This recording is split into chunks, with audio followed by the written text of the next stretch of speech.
Events.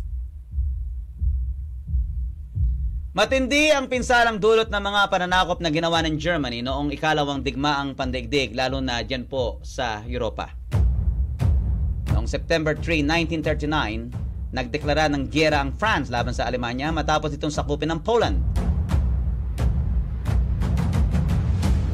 Mula 1939 hanggang 1940, nakadigma ang French Third Republic sa Nazi Germany ni Adolf Hitler. At upang hindi madurog ng gusto ang Paris, France sa pambobomba ng German Air Force, bumuo ang mga Pranses ng matatawag na Fake Paris. Ito'y itinayo malapit lamang sa sentro ng bansa na naglalayong lituhin ang mga German pilots sa kanilang targets. At noong 1940, tinalo ng Alemanya ang mga Pranses sa tinatawag na Battle of France. Kinubkob ng Germany ang mga teritoryo ng France sa hilaga at kanlurang bahagi ng bansa na dinaig ng mas malakas na hukbo ng Alemanya.